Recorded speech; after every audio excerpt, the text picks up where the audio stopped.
Hi friends, welcome to my YouTube channel. ഞാൻ ഇങ്ങനെ തടി കുറച്ചെന്നുള്ള ഒരു വെയിറ്റ് ട്രാൻസ്ഫോർമേഷൻ വീഡിയോ ഒരുപാട് ആൾക്കാർ കണ്ടിട്ടുണ്ട്.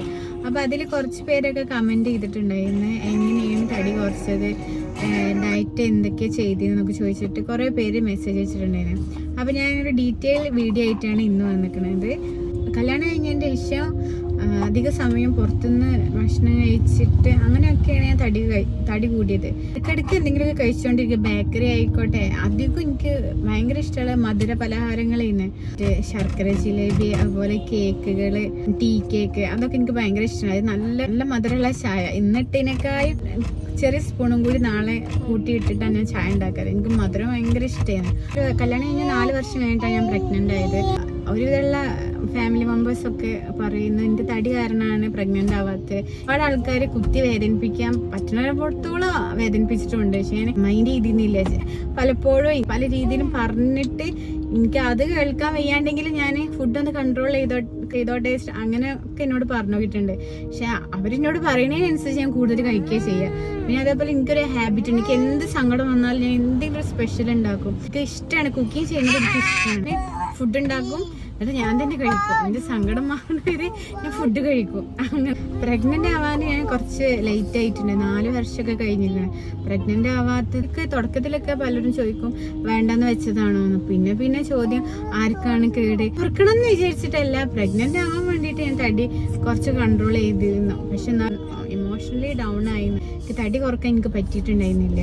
ഭാഗ്യവശാൽ 4 കൊല്ലം കഴിഞ്ഞിട്ട് പ്രഗ്നൻ്റ് ആവണതിൻ്റെ മുന്നേ എനിക്ക് 3 അബോർഷൻ ആയിട്ടുണ്ട്. പറ്റാത്തൊരു സാഹചര്യത്തിൽ കൂടെ തന്നെ ഞാൻ പോയിക്കൊണ്ടിരുന്നുണ്ട്. അങ്ങനെ പ്രഗ്നൻ്റ് ആയപ്പോൾ നല്ലോണം ഫുഡൊക്കെ കൺട്രോൾ ചെയ്തിട്ട് തന്നെയാണ് ആ ഫസ്റ്റ് പ്രഗ്നൻസി ഞാൻ മെയിൻറ്റെയിൻ ചെയ്തിരുന്നത്. എനിക്ക് വല്ലാണ്ട് ആഗ്രഹങ്ങൾ ഒക്കെ ഞാൻ ഒരു ലിമിറ്റ് വെച്ചിട്ട് കഴിച്ചിട്ടുണ്ട്. കാരണം അത് കാരണം എൻ്റെ ഉള്ളിലുള്ള ബേബിക്ക് പ്രത്യേകിച്ചൊരു ബുദ്ധിമുട്ടും വരരുത് എന്നുള്ളത് ഞാൻ നല്ലോണം ശ്രദ്ധിച്ചിരുന്നത്. ഫസ്റ്റ് പ്രഗ്നൻസിയിൽ ഒരു ബുദ്ധിമുട്ട് വരരുത് ജസ്റ്റ് ഞാൻ നല്ലോണം ശ്രദ്ധിച്ചിട്ടുണ്ടായിരുന്നു. അങ്ങനെ ഫസ്റ്റ് പ്രഗ്നൻ്റ് ആയി മാഷാഅല്ലാഹ് ഞാൻ എൻ്റെ ഡെലിവറി ഒക്കെ കഴിഞ്ഞ് സിസേറിയൻ ആയിരുന്നു. ഫാമിലി മെമ്പേഴ്സൊക്കെ ചോദിച്ചിട്ടുണ്ട്, അതായത് നമ്മൾ വാതിലിൻ്റെ ആ കട്ടിലെ അത്ര ഉണ്ടായിരുന്നു. ഞാൻ അത്ര ഒന്നുമില്ല, എന്നാലും ഏകദേശം ഉണ്ടായിരുന്നു. അപ്പോൾ എന്നോട് അവരൊക്കെ ചോദിച്ചിട്ടുണ്ട്, അല്ല ഞാൻ എൻ്റെ ഡെലിവറി കഴിഞ്ഞിട്ടുണ്ടെങ്കിൽ എന്നെ അതിൽ കൂടെ കൊള്ളാണ്ടാവോ എന്നൊക്കെ എന്നോട് പലരും ചോദിച്ചിട്ടുണ്ട്. ഡെലിവറി കഴിഞ്ഞിട്ട് ഞാൻ നല്ലോണം തടിച്ചിട്ടൊന്നുമില്ല. അന്ന് ഡെലിവറി ആവണ വരെ ഞാൻ എത്രയായിരുന്നു വെയിറ്റ്, ആ വെയിറ്റ് തന്നെ, അതിൽ കൂടുതൽ ഞാൻ വെയിറ്റ് ഒന്നും കൂടിയിട്ടുണ്ടായിരുന്നില്ല. നമ്മളല്ല, എനിക്ക് ഒരു ഡ്രസ്സും എനിക്ക് മാച്ച് ആവേണ്ട അല്ലെ. എന്ത് ഫംഗ്ഷൻ വന്നാലും ഞാൻ ഒരു ടെക്സ്റ്റൈൽസിൽ പോയാൽ നിങ്ങൾക്കുള്ള സൈസ് ഇവിടെ ഇല്ല, ആ രീതിയിലാണ്. അല്ലെങ്കിൽ 4XL ഒക്കെ മോഡൽ എടുത്ത് കാണിച്ചു തരും. അതൊന്നും എനിക്ക് ഇഷ്ടമില്ലാത്ത മോഡലുകളാവും. ഒന്നല്ലെങ്കിൽ ഞാൻ വാങ്ങിക്കൂല, അല്ലെങ്കിൽ ബിറ്റ് എടുത്തിട്ടുണ്ടെങ്കിൽ എനിക്ക് ഞാൻ ഈ തടിയുള്ളത് കാരണം സൈഡ് ഓപ്പൺ ചെയ്യാണ്ട് ഞാൻ അടിക്കാറ്.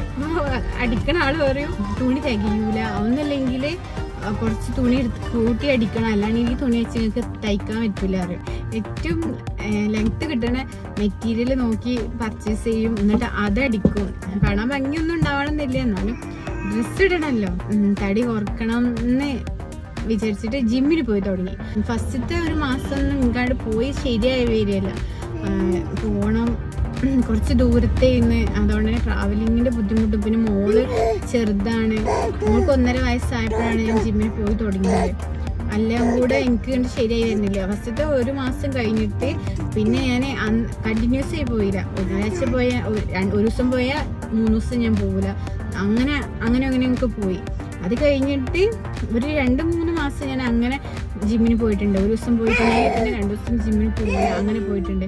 പിന്നെ അത് കഴിഞ്ഞിട്ട് ഒരു മാസത്തെ ഞാൻ ബ്രേക്ക് എടുത്തിട്ട് വീണ്ടും ഞാൻ റീജോയിൻ ചെയ്ത്. എൻ്റെ ഹസ്ബൻഡ് പോയി തുടങ്ങിയിട്ടുണ്ടായിരുന്നു ജിമ്മിൽ. അവർ പോയി തുടങ്ങിയപ്പോൾ എനിക്കും പോയി തുടങ്ങണം എന്നുള്ളൊരാഗ്രഹമായി. അങ്ങനെ ഞാനും പോയി തുടങ്ങാൻ വിചാരിച്ചു. അങ്ങനെ ഫസ്റ്റത്തെ ഒരു മാസം പോയി, 2 ഒരുമിച്ച് ഇറങ്ങും. രാവിലെ ഇന്ന് നമ്മൾ പോയിട്ടുണ്ടായില്ല, ഒരുമിച്ച് ഇറങ്ങും. മോൾ ഉറങ്ങുന്ന സമയമായതുകൊണ്ട് തന്നെ ഒരുമിച്ച് ഇറങ്ങിയിട്ട് മൂപ്പരെ ജിമ്മ് കഴിഞ്ഞിട്ടാണ് എൻ്റെ ജിമ്മ്. അപ്പോൾ അവരെ ഡ്രോപ്പ് ചെയ്ത് ഞാൻ വണ്ടി എടുത്ത് പോയിട്ട് അങ്ങനെ സ്റ്റാർട്ട് ചെയ്ത്. അപ്പോൾ ഞാനില്ലെങ്കിലും മൂപ്പരെന്നെ വിളിച്ചോണ്ടും അവർ പോവാതിരിക്കാൻ പ്രത്യേകിച്ച് സാഹചര്യങ്ങളൊന്നും ഉണ്ടായില്ല. അങ്ങനെ പോയി തുടങ്ങി. പോയി തുടങ്ങി. മാഷാ അല്ലാ ഫസ്റ്റത്തെ മാസം ഡയറ്റൊക്കെ തന്ന് അവര് സ്ട്രിക്റ്റ് ആയിട്ട് ജോറാക്ക് കറക്റ്റ് ഡയറ്റൊക്കെ എടുക്കുന്നത് കാരണം എനിക്കും ഡയറ്റ് എടുക്കാണ്ട് വേറെ മാർഗ്ഗമില്ല. അപ്പൊ പിന്നെ ഞാനെടുത്ത് തുടങ്ങി. പിന്നെ അതിനോട് നമുക്ക് ഫുഡൊക്കെ മാച്ചായി തുടങ്ങി. പുറത്തുനിന്ന് കഴിക്കുന്നതാണെന്നുണ്ടെങ്കിലും അൽഫാമ അങ്ങനെ ചപ്പാത്തി അങ്ങനെ സാധാരണ മന്തി ബിരിയാണി ആ കൺസെപ്റ്റൊക്കെ മാറി അൽഫാം ആണെങ്കിൽ ഒരു കഷ്ണം മയണൈസ് ഒന്നും ഇല്ലാണ്ട് നല്ലോണം വെള്ളം കുടിക്കുക. നമ്മൾ ഡയറ്റിനെ ഇഷ്ടപ്പെട്ടു തുടങ്ങി. അങ്ങനെ വെയിങ് മെഷീൻ വാങ്ങിച്ചു വെച്ചിരുന്നു. വെയിങ് മെഷീൻ വാങ്ങിച്ചു വെച്ചാൽ രാവിലെ ഉച്ചക്ക് വൈകുന്നേരം അങ്ങനെ ഒന്നല്ല, എപ്പോഴും വെയിങ് മെഷീൻ വരും. ഒരു 100 ഗ്രാം അല്ല 100 1 ഗ്രാമെങ്കിലും കുറയുകയാണെങ്കിൽ കുറയട്ടെ വെച്ചിട്ട് എപ്പോഴും വെയിങ് മെഷീനിൽ വെയിറ്റ് നോക്കുന്ന ഒരു സ്വഭാവമാണ് എനിക്ക്. വെയിറ്റില് ഫസ്റ്റത്തെ മാസം പെട്ടെന്ന് വെയിറ്റ് കുറഞ്ഞു, ഒരു 5 കിലോ ഒക്കെ കുറഞ്ഞു. രണ്ടാമത്തെ മാസം വെയിറ്റ് എനിക്ക് കുറഞ്ഞില്ല, സ്റ്റെക്കായിട്ട് നിന്ന്. അപ്പൊ പിന്നെ ടെൻഷനായി. അപ്പൊ ഞാൻ ട്രെയിനറോട് ഇങ്ങനെ ചോദിച്ചു. രണ്ടാമത്തെ മാസം വെയിറ്റ് സ്റ്റെക്കായി നിന്നപ്പോ ട്രെയിനറോട് പറഞ്ഞു വെയിറ്റ് കുറയണില്ല പറഞ്ഞു. അപ്പൊ ട്രെയിനർ തന്നെ ഒന്നല്ലേ നമുക്ക് ഫുഡിൽ എന്തെങ്കിലും ചേഞ്ചസ് വരുത്താം, ഫുഡിലും ഡയറ്റിലും ചേഞ്ചസ് വരുത്താം, അതുപോലെ തന്നെ വർക്കൗട്ടിനും ചെറിയ രീതിയിൽ ഒരു മാറ്റം വരുത്താൻ പറഞ്ഞു. ഓക്കെ പറഞ്ഞു. പിന്നെ എന്നോട് പറഞ്ഞു ഇയാൾ ടെൻഷൻ ആവാനൊന്നും വേണ്ട, ഇയാള് നല്ല ഇഞ്ച് ലോസ് ഉണ്ട്, വെയിറ്റ് സ്റ്റെക്ക് ആയിക്കോട്ടെ, ഇഞ്ച് ലോസ് സംഭവിച്ചിരിക്കണേ, അതുകൊണ്ട് ടെൻഷൻ ആവുമെന്ന് വേണ്ട, അത് കുറഞ്ഞോളും എന്ന് പറഞ്ഞു. എനിക്ക് സമാധാനമായി. പക്ഷെ നമ്മൾ ഈ കുടുംബത്തിലൊക്കെ പോകുമ്പോ എല്ലാരും ചോദിക്കും എന്താ ഈ എന്താ ജിമ്മിന് പോണ ആളല്ലേ, എന്നിട്ട് എനിക്കൊരു വ്യത്യാസം ഇല്ലല്ലോ, ജോറാക്കി എന്തുപോലും മെലിഞ്ഞിക്കണേ, അന്നെ കാണുമ്പോൾ ഈ അന്നും ഇന്നൊക്കെ ഒരേപോലെ തന്നെ, ഈ എന്താ അവിടെ കൊണ്ടുപോയി കാട്ടണേ, അങ്ങനെയൊക്കെ ചോദിക്കണ ആൾക്കാരുണ്ട്.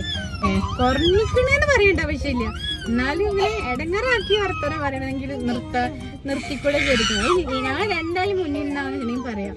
അപ്പൊ ഒരു പറയും അയ്യ അതൊന്നും കാര്യാക്കണ്ട, അസൂയക്കാരങ്ങനെ പലതും പറയും, അതൊന്നും മൈൻഡ് ആക്കണ്ട പറയും. അവർക്കിപ്പോ എന്താല്ലേ അസൂയിക്കാന്.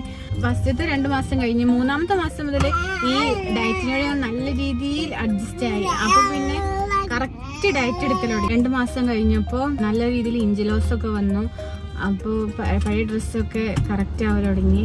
അപ്പോൾ ഹാപ്പിയായി. ഞാൻ എന്താ കഴിച്ചതെന്ന് വെച്ചിട്ടുണ്ടെങ്കിൽ എൻ്റെ ഡയറ്റ് ഇങ്ങനെ ഉണ്ടായി. രാവിലെ ജിമ്മിന് പോകുമ്പോൾ ഞാൻ എന്തെങ്കിലും നട്ട്സ് കഴിക്കും, ഒരു ഗ്രീൻ ടീയും കഴിച്ചിട്ട് 4 ആൽമണ്ടും ഒരു 3 ഡേറ്റ്സും കഴിക്കും. അത് കഴിഞ്ഞിട്ട് ജിമ്മിന് പോയി വന്നിട്ടുണ്ടെങ്കിൽ ഒരു 3 കോഴിമുട്ട പുഴുങ്ങിയത് 2 എണ്ണത്തിൻ്റെ വെള്ളയും ഒരു ഫുള്ളും കഴിക്കും, അങ്ങനെ കഴിക്കും.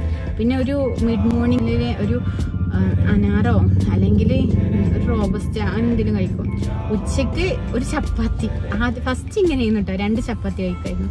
പിന്നെ സ്റ്റെക്കായി എന്ന് പറഞ്ഞപ്പോൾ ഒരു ചപ്പാത്തിക്ക്, അതും അതിൻ്റെ കൂടെ പ്രോട്ടീൻ, അതായത് ഒന്നില്ലെങ്കിൽ സോയാബീൻ്റെ കറിയോ അതല്ലാണ്ടെങ്കിൽ ചിക്കനോ അങ്ങനെ അല്ലെങ്കിൽ പനീർ, അങ്ങനെ ഈ 3 ഞാൻ എടുത്തിട്ടുണ്ടായിരുന്നത്. കഴിക്കുന്നത് കറക്റ്റ് ക്വാണ്ടിറ്റി ഒന്നും എടുത്തിട്ടുണ്ടായിരുന്നില്ല. അങ്ങനെ അത് കഴിക്കും. ഫസ്റ്റത്തേതൊക്കെ 2 ചപ്പാത്തിയും നൈറ്റ് ഒരു ചപ്പാത്തിയായിരുന്നു.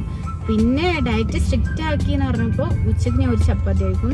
വൈകുന്നേരം ഞാൻ അധിക ദിവസം ഞാൻ കോഴിമുട്ട കഴിക്കലില്ല, പക്ഷെ വല്ലപ്പോഴും ഞാനൊക്കെ വിശപ്പുണ്ടെന്നുണ്ടെങ്കിൽ ഒരു 2 കോഴിമുട്ട പുഴുങ്ങിയിട്ട് അതിൻ്റെ വെള്ള കഴിക്കലുണ്ട്. അതല്ലാന്നുണ്ടെങ്കിൽ ഞാൻ ഒന്നും കഴിക്കൂല, അല്ലാണ്ട് ഞാൻ റോബസ്റ്റ് കഴിക്കും. അത് കഴിഞ്ഞിട്ട് വൈകുന്നേരത്തെ ഡിന്നർ വരുമ്പോൾ ഞാനൊരു മാക്സിമം വീട്ടിലുള്ള സമയത്ത് 7 മണിക്ക് കഴിക്കാൻ നോക്കലുണ്ട് മാക്സിമം. കാരണം കഴിക്കാൻ നോക്കലുണ്ടെങ്കിൽ നല്ലോണം വിശക്കും. അപ്പോൾ ഞാൻ 7 മണിൻ്റെ മുന്നേ തന്നെ കഴിക്കലുണ്ട്. അത് കഴിഞ്ഞിട്ട് എന്തുണ്ടായാലും വിശന്നാലും ഞാൻ എന്തുണ്ടായാലും ഞാൻ കഴിക്കൂല. പിന്നെന്താ വെള്ളം കുടിക്കുക, അല്ലെങ്കിൽ നട്ട്സ്. നല്ലോണം സഹിക്കാൻ പറ്റാത്ത വിശപ്പാണെങ്കിൽ തല കണക്കെ വിശപ്പുണ്ടെങ്കിൽ നട്ട്സ് ഒരു ഹാൻഡ്ഫുൾ എന്തെങ്കിലും നട്ട്സ് എടുത്ത് കഴിക്കും. അപ്പോൾ കുറേ ആശ്വാസം കിട്ടും. വെയിറ്റ് ചെക്കായി പറഞ്ഞപ്പോൾ എന്നോട് പറഞ്ഞ് 2 ചപ്പാത്തി കഴിക്കണോടത്ത് 1 ചപ്പാത്തി കഴിക്കുക, രാത്രി എന്തെങ്കിലും ഫ്രൂട്ട് ആക്കാൻ പറഞ്ഞു.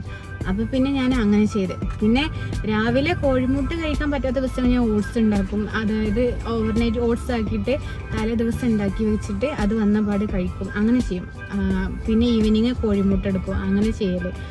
ഷുഗർ പറ്റ ഒഴിവാക്കി, ഓയിൽ പറ്റ ഒഴിവാക്കി, തടി നല്ല രീതിയിൽ കുറഞ്ഞ് ഞാനൊരു പെട്ടെന്ന് എത്രയായി 68 കിലോ ആയി. എനിക്ക് എല്ലാ സൈസ് ഡ്രസ്സും മാച്ച് ആവാണ്ട്. എന്നെ കാണുന്ന കസിൻസും എല്ലാവരും പറയൽ തുടങ്ങി അയ്യ നല്ലോണം മെലിഞ്ഞിക്കണേ, എന്താ ചെയ്തെന്നൊക്കെ ചോദിക്കൽ തുടങ്ങി. അപ്പോൾ ഞാൻ ഹാപ്പിയായി. പക്ഷെ അത് അധിക കാലം ഈടുന്നില്ല. അപ്പം മാഷാഅല്ലാ ഞാൻ വീണ്ടും പ്രഗ്നൻ്റ് ആയി. അപ്പം പിന്നെ ഞാൻ അത്രയും കാലം എനിക്കറിയാം അത്രയും കാലം എങ്ങനെയായിരുന്നോ ഡയറ്റ് എടുത്തിന് അതിൻ്റെ നേരെ ഓപ്പോസിറ്റായി. ഞാൻ അത്രയും കാലം ഒരു 4-6 മാസത്തോളം ഞാൻ വൈറ്റ് റൈസ് പറ്റ ഒഴിവാക്കിയിരുന്നു. അങ്ങനത്തത് എനിക്ക് അതിനോടൊരു ആർത്തിയായി.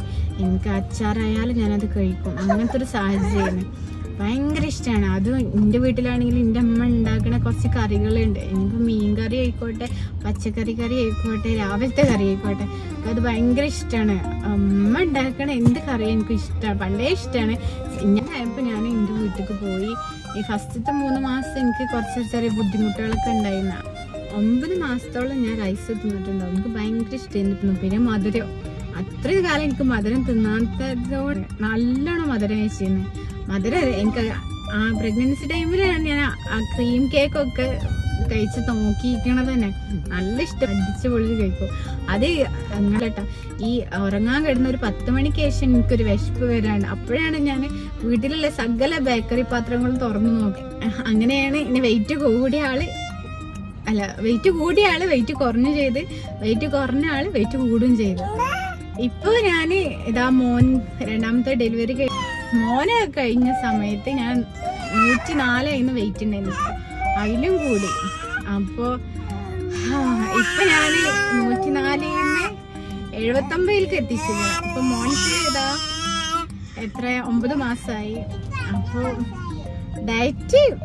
ഡയറ്റും എക്സസൈസും ആണ് മെയിൻ. അത് ചെയ്താൽ തന്നെ നമ്മൾ നല്ല രീതിയിൽ വെയിറ്റ് കുറയും. ഇപ്പൊ ഞാൻ ഒന്ന് വെയിറ്റ് കുറഞ്ഞിരിക്കുകയാണ്.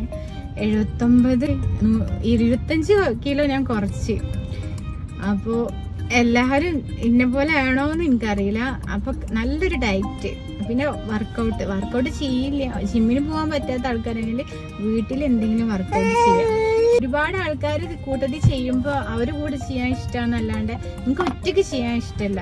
അപ്പോൾ ജിമ്മിന് പോയിട്ട് ട്രെഡ്മില്ലിൽ 10 മിനിറ്റ് നടന്നാലും പ്ലസ് വീട്ടിൻ്റെ ഉള്ളിൽ ഞാൻ 10,000 സ്റ്റെപ്പ് കവർ ചെയ്യും. എങ്ങനെ നോക്കി ഞാൻ 10,000 സ്റ്റെപ്പ് കവർ ചെയ്യുന്നു. അതിൻ്റെ ഒരു വാശിയാണ്. അത് വീട്ടിൻ്റെ ഉള്ളിൽ അങ്ങോട്ടും ഇങ്ങോട്ടും നടന്നിട്ട് 10,000 സ്റ്റെപ്പ് എങ്ങനെയെങ്കിലും. ഫസ്റ്റത്തെ മാസമൊക്കെ എനിക്കൊരു 3 മണിക്കൂറൊക്കെ വേണ്ടി വരും 10,000 സ്റ്റെപ്പ് കവർ ചെയ്യണമെങ്കിൽ. പിന്നെ അത് കുറഞ്ഞു വന്നു തുടങ്ങി 10,000 സ്റ്റെപ്പ്. അപ്പോൾ തടി കൂടിയ ആൾക്കാരുണ്ടെങ്കിൽ നല്ലൊരു ഡയറ്റും നല്ല ഹോം വർക്കൗട്ടും ചെയ്താൽ തന്നെ മെലിയും, അത് ഉറപ്പാണ്.